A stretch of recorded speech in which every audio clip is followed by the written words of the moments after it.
Today, we're dissecting a ghost in the modern machine, the pointless job, a phenomenon you might be a lot closer to than you think. Let's begin the analysis.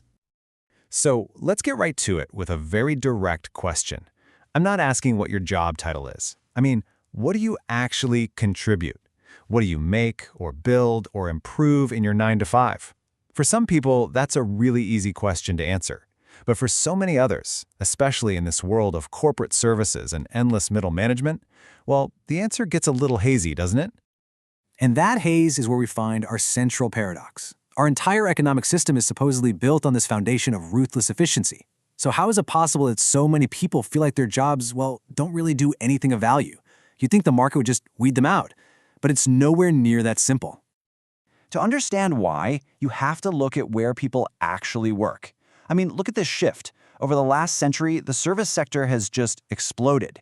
It's gone from making up less than a quarter of all jobs to almost 80%. Now, when we say service sector, it's easy to think of baristas or hotel staff, but it's so much bigger than that. It's this vast ocean of roles, and it's the perfect environment for pointless jobs to hide in plain sight. So how do we spot them? Let's run an investigation. We're going to profile the main suspects, using a framework laid out by the anthropologist David Graeber. He broke them down into 5 key categories, which gives us a pretty clear anatomy of what we're looking for.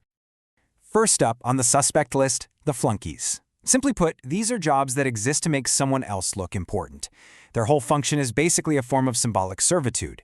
It's not about what they do, it's about what their presence says about the person they work for. And you know exactly the kind of roles I'm talking about.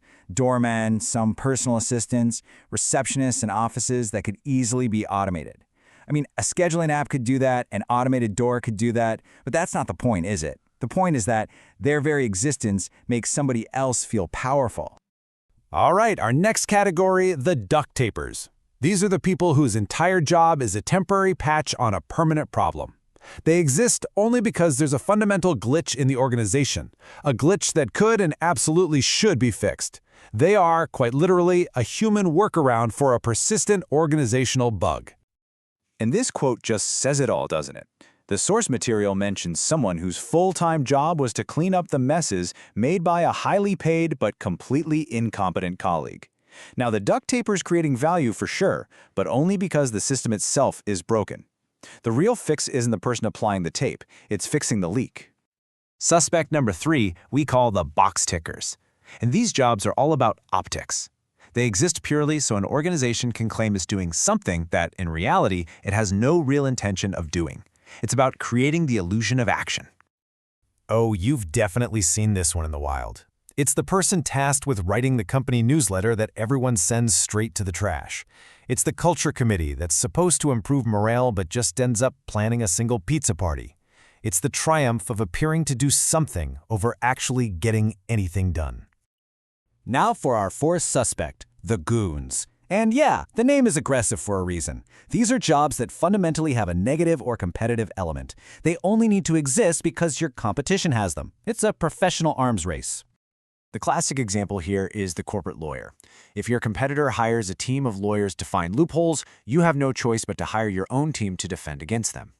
Nobody's creating a new product, no one's making a better service, they're just locked in a zero-sum game, or even worse, a negative-sum game where everybody ultimately loses.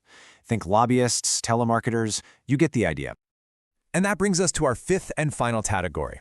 And this one might be the most insidious of all, the taskmasters.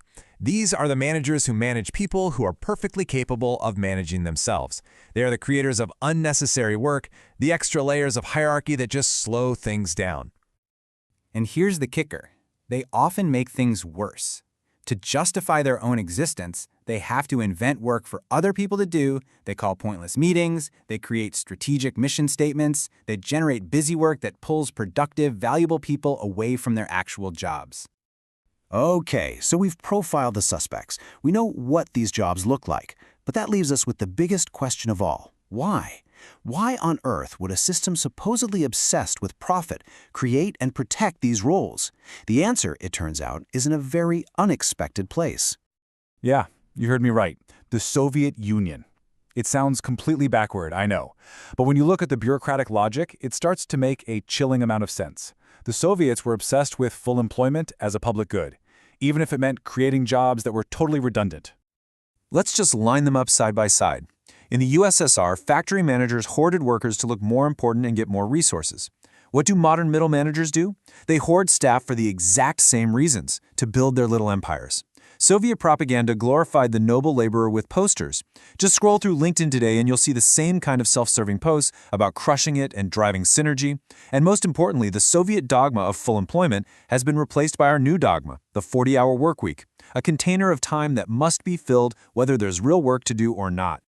So where does that leave you, the individual? You're caught in a machine that, for all its talk about efficiency, actually incentivizes this kind of waste. So what, if anything, can you do about it? Well, on a societal level, the solution is actually pretty straightforward. We need to break our cultural obsession with the 40-hour week. If people were just judged on their output, if they could do their work and go home, it would become glaringly obvious who's actually contributing and who isn't. But for you, the individual, if you're stuck in one of these roles, the solution is, well, that's where the good news stops. There isn't really a good one. For most people, it comes down to a few pretty grim options. Option 1, you just endure it. You accept the soul-crushing pointlessness for the sake of a paycheck. Option 2, you try to escape, finding meaning in a side hustle or a project outside of work. Or option 3, you lean in. You embrace the empty title, you learn to love the bureaucracy, and you play the game. Which leaves us with one final, critical question. The next time you're at work, take a hard look at the tasks you complete, the meetings you sit in, the reports you file, and ask yourself, honestly, is your job a necessary feature of a productive system, or is it a bug? A piece of legacy code that runs endlessly just to justify